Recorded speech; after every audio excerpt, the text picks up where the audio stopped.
প্রতিটি প্রাসাদেরই গুরুত্বপূর্ণ আকর্ষণীয় একটি অংশ হচ্ছে হেরেম। কেন আকর্ষণীয় আপনারা জানেন, এটি তাদের পারিবারিক অংশ, পারিবারিক থাকার জায়গা।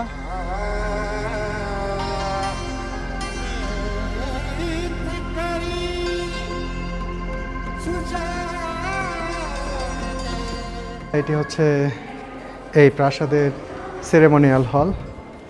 এই হলে পারিবারিক বিভিন্ন অনুষ্ঠান সহ গুরুত্বপূর্ণ অনেক আয়োজনই হতো সেই সময়ে।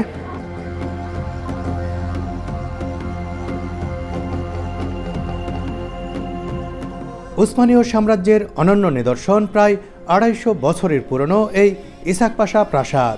ইরান সীমান্তবর্তী তুরস্কের দৌবেজিদ শহরে প্রাচীন সিল্ক রোডের প্রান্ত ঘেঁষে এটির অবস্থান। আকারে খানিকটা ছোট হলেও ভৌগোলিক অবস্থান ও নান্দনিকতায় ইস্তাম্বুলের তোপকাপি প্রাসাদের পর এটি অন্যতম আকর্ষণীয় উসমানীয় প্রাসাদ হিসেবে বিবেচিত।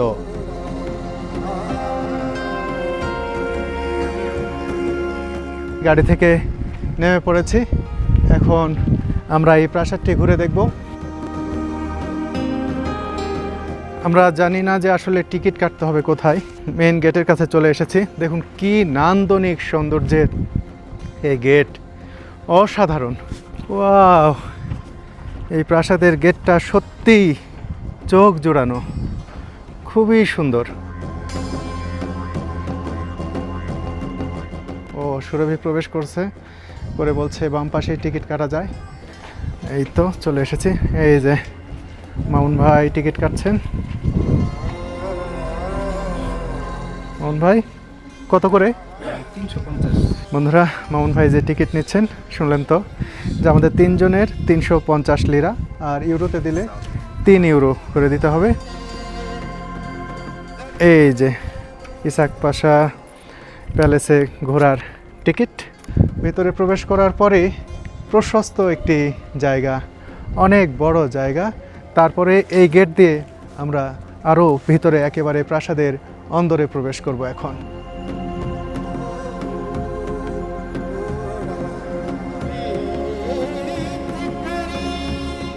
এই যে আরও একেবারে ভিতরে চলে আসলাম।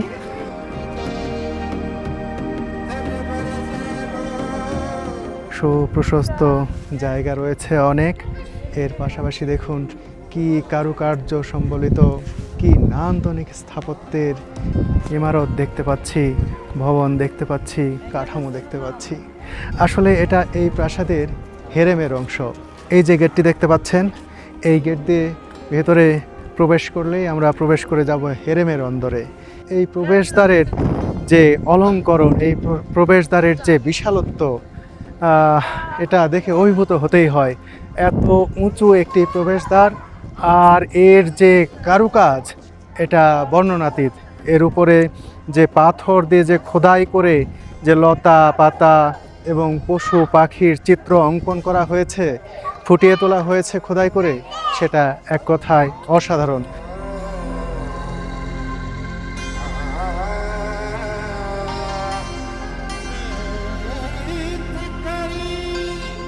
এই প্রাসাদটির নির্মাণ শুরু হয় ১৬৮৫ সালে। তৎকালীন স্থানীয় গভর্নর আবদি পাশা এর নির্মাণ কাজের উদ্বোধন করেন। পরবর্তীকালে তাঁর ছেলে ইসাক পাশা এটির তত্ত্বাবধান করেন। ইসাক পাশার ছেলে মুহাম্মদ পাশাও এর তত্ত্বাবধানের দায়িত্বে ছিলেন। শেষ পর্যন্ত ১৭৮৪ সালে মুহাম্মদ পাশার ছেলে ইসাক পাশার হাতে প্রাসাদটির নির্মাণ কাজ সম্পন্ন হয় এবং তার নামেই প্রাসাদের নামকরণ করা হয়। বন্ধুরা, এখন আমি প্রবেশ করছি হেরেমের ভিতরে। এর যে নকশা, এর যে কারুকাজ দেখুন, এগুলো দেখে সত্যিই অবাক হতে হয়। পাথর দিয়ে খোদাই করা এইরকম চিত্র পুরো গেট জুড়ে। উপরের দিকে যদি দেখায়, এই যে লতা গুল্ম আঁকা হয়েছে, এবং দুই পাশেই, কিন্তু এক পাশে নয়, দুই পাশেই। এখন আমি ভিতরে যে দেখতে চাই ভিতরে আর কি কি রয়েছে। চলে এসেছি হেরেমের ভেতরে। হেরেমের রহস্য উন্মোচন করব। এই হেরেমে কি কি রয়েছে সব কিছুই দেখাবো। দেখুন দুই পাশেই, এ পাশেও কক্ষ রয়েছে, এ পাশেও কক্ষ রয়েছে। সবগুলোই এখন আপনাদেরকে আমি ঘুরে ঘুরে দেখাবো।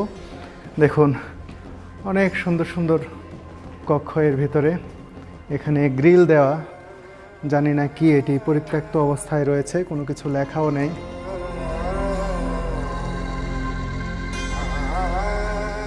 এই প্রাসাদটি সংরক্ষণের জন্য যাতে নষ্ট না হয়ে যায় সে কারণে উপরে ছাউনি দেওয়া হয়েছে এবং গ্লাস দেওয়া রয়েছে যাতে আলো প্রবেশ করে সেজন্য।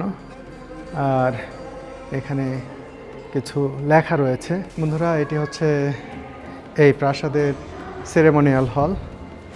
এই হলে পারিবারিক বিভিন্ন অনুষ্ঠান সহ গুরুত্বপূর্ণ অনেক আয়োজনই হতো সেই সময়ে। এবার সেরেমোনিয়াল হল থেকে বের হয়ে যাচ্ছি, বের হয়ে আরেকটা অংশে চলে এলাম হারেমের। এদিকে দিয়ে বের হয়ে যাওয়া যাবে, একেবারে বাইরে পাহাড়ের দৃশ্য দেখা যাবে এই পাশে। আর এপাশেও কিছু কক্ষ রয়েছে। আর হারেমের রুমগুলো এইদিকে, যেখানে পরিবারের সদস্যরা থাকতেন। দেখুন, এগুলো কিন্তু তাদের থাকার জায়গা, থাকার ঘর, লিভিং রুম, বেডরুম সব এই পাশে। এরকম অনেকগুলো রুম রয়েছে। আমি একটি রুমের মধ্যে ঢুকছি। দেখুন, এটি কিন্তু খুব বড় নয়। ও পাশাপাশি একটি রুম থেকে আরেকটি রুমে যাওয়া যায়। এখানে দুইটি রুম অ্যাটাচড এবং প্রত্যেকটি রুমেই দেখুন এই যে তাপ উৎপন্ন করা হয়, যে চুল্লি সেগুলো কিন্তু এখানে রাখা হয়েছে, কারণ এখানে অনেক শীত হয়। এই শীতে টিকে থাকার জন্যই কিন্তু এই চুল্লির ব্যবস্থা। প্রত্যেকটি বেডরুমের সাথেই চুল্লি রয়েছে, ঘরকে গরম করবে। শীতকালে এই পাহাড়, এই প্রাসাদ সব কিছুই তুষারে আবৃত হয়ে যায়। এই যে দেখুন, এই যে জানালা দিয়ে চারপাশটা খুব ভালোভাবে দেখা যায়। এটা অনেক সুন্দর। প্রত্যেকটি রুমেই যারা থাকবেন তারা বাইরের দৃশ্য খুব সুন্দরভাবে দেখতে পাবেন, সেভাবেই কিন্তু জানালা তৈরি করা হয়েছে। এছাড়া প্রত্যেকটি রুমেই দেখুন এরকম তাক রয়েছে, সুন্দর সুন্দর তাক। এগুলো পরবর্তীতে সংস্কার করা হয়েছে, পাথরগুলো দেখেই বোঝা যাচ্ছে।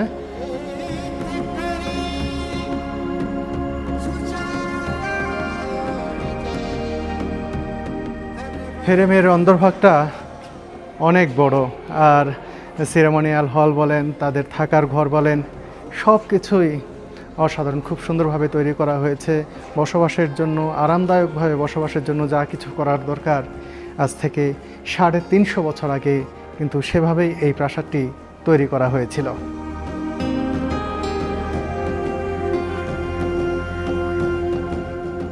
প্রাসাদের এই কক্ষটি দেখুন, এটি অনেকটা অন্ধকারাচ্ছন্ন। উপরের অংশ দেখুন যে কাঠ দিয়ে সংস্কার করা হয়েছে। আর প্রত্যেকটি কক্ষ একটি নয়, দুইটি কক্ষ মিলিয়ে একটি কক্ষ। একটি কক্ষের ভিতর দিয়ে আরেকটি কক্ষে যাওয়া যায়। যে কক্ষগুলোতেই যাচ্ছি সেটাতে এটা দেখছি। এটাতে অবশ্য চুল্লি নেই, তবে জানালা রয়েছে অনেক বড়। তাদের বেডরুম দেখলাম, বেডরুম দেখে বের হয়ে আসলাম। এসে হাতের ডান পাশেই দেখুন, এ পাশ দিয়ে এই প্রাসাদের যে বাগান, রাজকীয় উদ্যান, সেই উদ্যানে যাওয়া যায়। উদ্যানে যাওয়ার পথ এটি।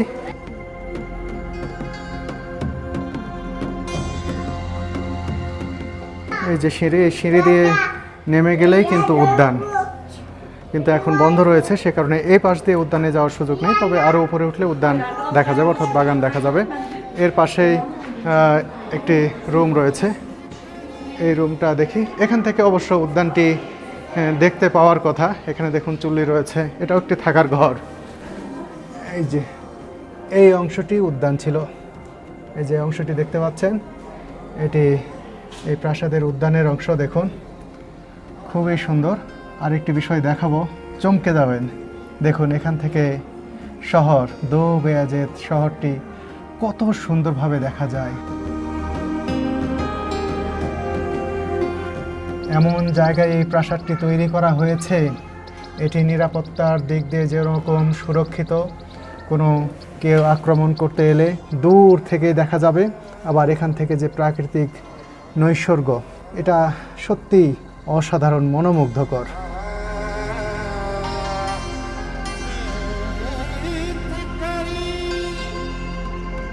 এই প্রাসাদের আয়তন ৭,৬০০ বর্গমিটার। এতে ৩৬৬টি কক্ষ রয়েছে। তুর্কি মুদ্রা ১০০ লিরার নোটে এই প্রাসাদের ছবি রয়েছে। হেরেমের অভ্যন্তর ভাগটা অনেক সুন্দর, বিভিন্ন কক্ষে বিভক্ত এর এক একটি অংশ। আমি প্রত্যেকটি অংশ ঘুরে দেখার চেষ্টা করছি।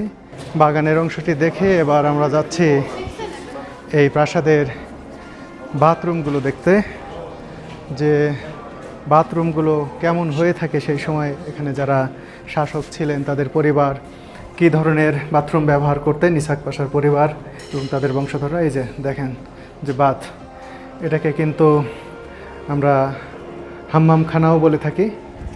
সেখানে প্রবেশ করছি, দেখুন। ওয়াও, এই জায়গাটা একটি সম্ভবত চৌবাচ্চা, এখানে সম্ভবত পানি জমা থাকতো। এই যে দেখুন ছোট্ট একটি কক্ষ, এর ভিতর দিয়ে সরু নালার মতো রয়েছে, সম্ভবত এদিক দিয়ে পানি আসতো। আর এ পাশেই হচ্ছে মূল গোসলখানাটি, এখানেই তারা গোসল করতেন। এই যে রাজপরিবারের সদস্য তারা, এখান দিয়ে যে আলো বাতাস প্রবেশ করবে সেভাবেই কিন্তু এই হাম্মাম তৈরি করা হয়েছে।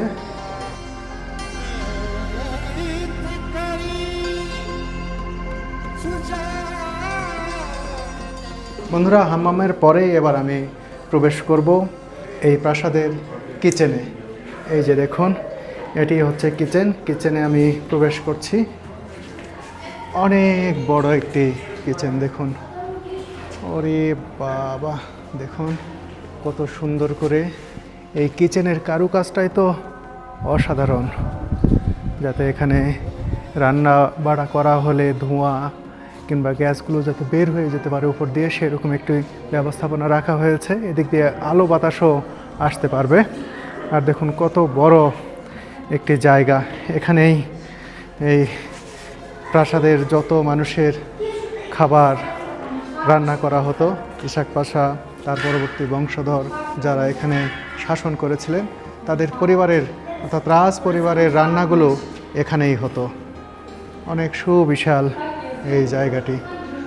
এই কিচেনের মধ্যে একটি আরবি হরফ খোদাই করা বিরাট পাথর, এটা এখানে রাখা হয়েছে। দেখুন, আমি তোপকাপি প্রাসাদে গিয়ে সেখানকার রান্নাঘর দেখেছি, সেটা তো বিশাল। সেই হিসাবে এটা তত বড় কিছু নয়, কিন্তু এর কারুকার্য, এর যে ভবনের নকশা এবং এই যে রান্নাঘরের যে স্থাপত্য, এটা আবার ভিন্ন। তোপকাপি প্রাসাদের সব কিছুর থেকেই এর যে স্থাপত্য শৈলী পুরোপুরি আলাদা। এর সাথে তোপকাপি প্রাসাদের অর্থাৎ যে অটোমানদের যে স্থাপত্যরীতি, তার কোনো মিল নেই।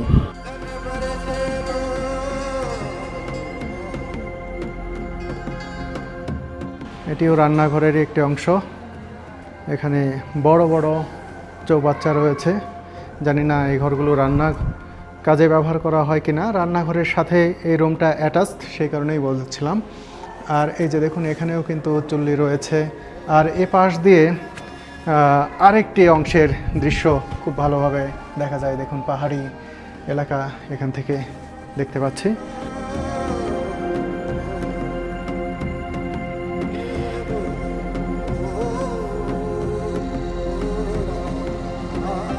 পাথর খোদাই করে প্রাসাদের অলঙ্করণের কাজ করা হয়েছে। এতে বৈচিত্র্যপূর্ণ স্থাপত্যশৈলীর সমন্বয় লক্ষণীয়। ইরানীয়, আর্মেনীয়, জর্জিয়ান, সেলজুক ও ওসমানী স্থাপত্যকলার মিশ্রণ এর সৌন্দর্যে ভিন্নতা এনেছে।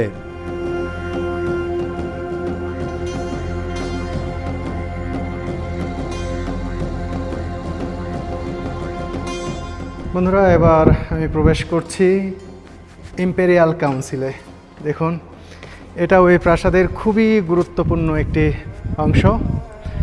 এখানেই গুরুত্বপূর্ণ বিদেশি যারা দূত আসতেন তারা এখানে দেখা করতেন। এখানে গুরুত্বপূর্ণ মিটিং হতো, সাম্রাজ্যের বিভিন্ন বিষয় নিয়ে আলাপ আলোচনা হতো এই ইম্পেরিয়াল হলে। এবং এখানেও কিন্তু সিংহাসন ছিল। মূলত ইম্পেরিয়াল হলগুলোতেই সিংহাসন রাখা হতো। কোন পাশে সিংহাসন রাখা ছিল আমি জানি না, সম্ভবত এর গঠন দেখে মনে হচ্ছে এই পাশেই হয়তো সিংহাসন ছিল। ইম্পেরিয়াল কাউন্সিল থেকে বের হলেই একটি সুন্দর বারান্দার মতো খোলা জায়গা, এখান থেকে চারপাশটা খুব সুন্দরভাবে উপভোগ করা যাবে। দেখুন, ও দারুণ। ইম্পেরিয়াল হলে যে রাজ অতিথিরা আসতেন তারা মিটিংয়ের ফাঁকে হয়তো এখানে দাঁড়াতেন, দাঁড়িয়ে এই চারপাশটা দেখতেন। এখান থেকে শহর যেমন দেখা যায়, আশপাশের পাহাড়গুলো খুব ভালোভাবে দেখা যায়। আর এখান থেকে একটি ফোর্ট দেখতে পাচ্ছি। দেখুন, এই যে বিরাট একটি ফোর্ট, ফোর্টের এখানে একটি মসজিদ, দারুণ লাগছে। এই ফোর্টটি আরও পুরনো। আনুমানিক নবম শতাব্দীতে নির্মিত প্রাচীন উরারতুর সাম্রাজ্যের এই দুর্গটি শতাব্দীর পর শতাব্দী ধরে এ অঞ্চলের নিরাপত্তা দিত।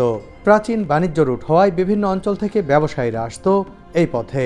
বহিরাগতদের ওপর নজরদারির জন্য কৌশলগতভাবে খুবই গুরুত্বপূর্ণ ছিল এই দুর্গটি। কালের বিবর্তে এটি বেশ ক্ষয়প্রাপ্ত হয়েছে। একটা নতুন অভিজ্ঞতা, কারণ এইদিকে আমি আগে কখনোই আসি নাই, তো এবার এখানে এসে খুবই ভালো লাগতেছে। অনেক নতুন কিছু দেখলাম।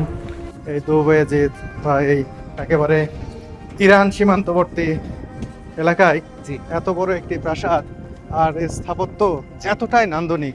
দেখেন যে আমরা কি বলে তোপকাপি প্রাসাদ দেখছি, সেই প্রাসাদের সাথে এর ডিজাইনের, এর স্থাপত্য নকশায় কিন্তু কোনো মিল নাই। দেখতে পাচ্ছেন এটা? হ্যাঁ, হ্যাঁ। এই ইশাক পাশা প্যালেস অনেক সুন্দর। আপনারা যদি ঘুরতে চান, টুরকিস্টে ট্যুরের নাম্বার দেওয়া থাকবে, মামুন ভাইয়ের নাম্বার দেওয়া থাকবে। আপনারা এই এলাকায় আসতে পারবেন, এই প্রাসাদ দেখতে পারবেন। আর এখানকার সবচেয়ে বড় যে নিদর্শন, এই তুরস্ক ইরান বর্ডারে রয়েছে নূহ আলাইহিস ইসলামের সেই নৌকা। সেই নৌকা দেখার পাশাপাশি আপনারা কিন্তু এই প্রাসাদটিও দেখতে পারবেন। মামুন ভাই, জি। আপনি দেখাবেন তো যারা আসতে আমার চায়? পক্ষ থেকে ওয়েলকাম।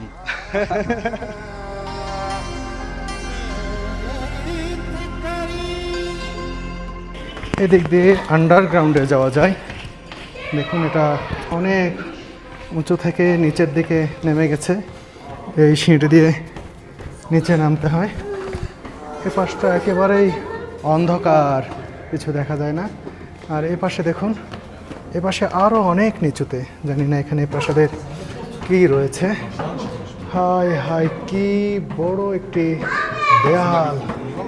আর এই নিচে এই কক্ষগুলো, এগুলো দর্শনার্থীদের দেখার জন্য রাখা হয়েছে।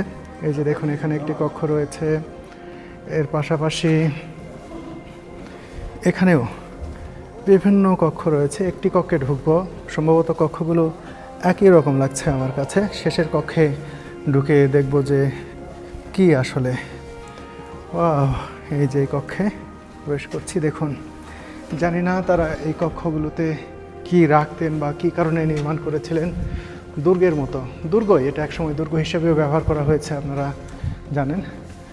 আর এর পাশে দেখুন, এই পাশে দিয়ে ছোট্ট একটি দরজা রয়েছে। দরজা দিয়ে আরেকটি কক্ষের পাশে, একটি কক্ষের ভিতর দিয়ে আরেকটি কক্ষে যাচ্ছি। আর এরকম কক্ষ, এত উঁচু দেয়াল বিশিষ্ট আর এত উচ্চতা, এটা এরকম কক্ষ আমি দেখিনি। এদিক দিয়ে সম্ভবত হেরেমে যাওয়া যায়। হেরেমে যাওয়ার, হ্যাঁ, এই যে সিঁড়ি উপরে উঠে গেছে, এই সিঁড়ি দিয়ে হেরেম। এই সিঁড়ি দিয়ে উঠলেই উপরে একবারে হেরেম। সম্ভবত যিনি এখানে শাসনকর্তা ছিলেন, তারা এদিক দিয়ে এই নিচের অংশে নেমে আসতে পারতেন সেই সময়ে।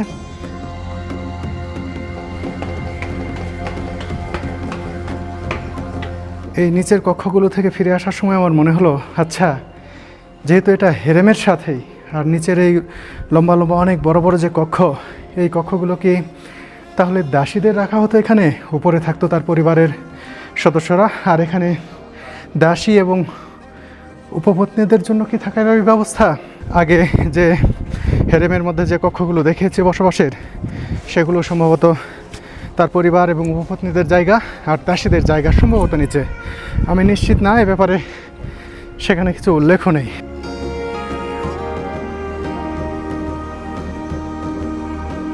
প্রাসাদের বাইরে এসেও এখান থেকে কিন্তু দুর্গটা খুব ভালোভাবে দেখা যাচ্ছে। আর এখানে এসে আরও পরিষ্কার বুঝতে পারছি এই দুর্গটি অনেক বড় ছিল সেই সময়। এই প্রাসাদটি ভালোভাবে দেখা যায়, ওই যে উপরে একটি ভিউ পয়েন্ট রয়েছে, একটি রেস্টুরেন্ট, সেটি সেখানে গেলে খুব সুন্দরভাবে দেখা যায়। ওই জায়গায় আমরা উঠতে চাই। দেখুন পাহাড়ের উপর থেকে এই প্রাসাদটি দেখতে কত সুন্দর লাগছে। ইসাক পাশা এই যে প্রাসাদের এই এই পাশ দিয়ে দেখুন পুরো দো বেজেত শহরটি দেখা যায়। কি দারুণ দৃশ্য।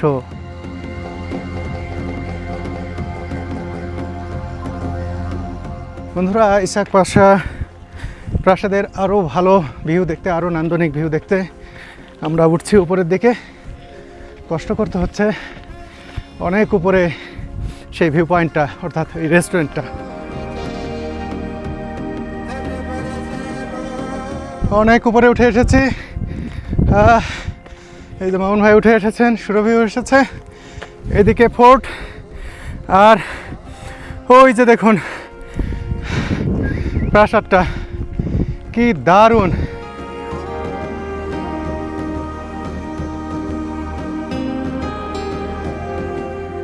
এই জায়গায় না এলে, অর্থাৎ এই প্রাসাদের পেছনে যে পাহাড়, এই পাহাড়ের সুউচ্চ যে ভিউ পয়েন্ট, এখানে না এলে এই প্রাসাদের আসল সৌন্দর্য আমি কখনোই উপভোগ করতে পারতাম না। স্থাপত্য সৌন্দর্য আর চারপাশের এই নৈসর্গিক সৌন্দর্য মিলিয়ে এক দারুণ আবহ তৈরি হয়েছে এখানে। দেখুন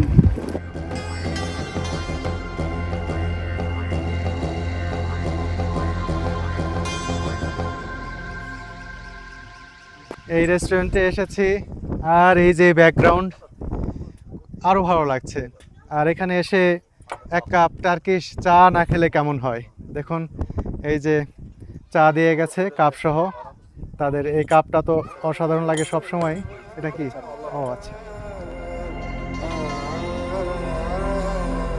এবার মামুন ভাই নেবেন।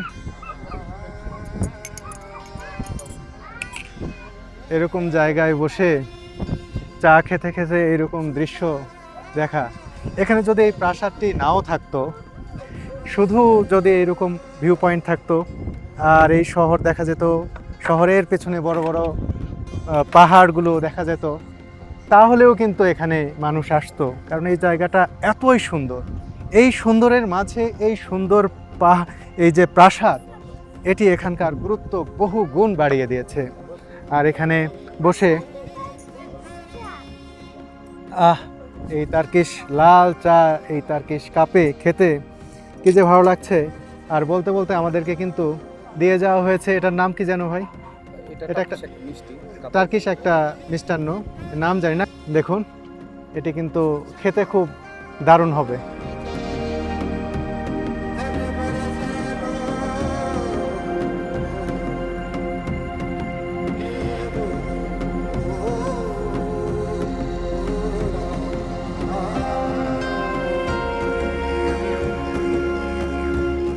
উপরের রেস্তোরাঁ থেকে আমরা ইসাক পাশা প্রাসাদের সৌন্দর্য উপভোগ করলাম।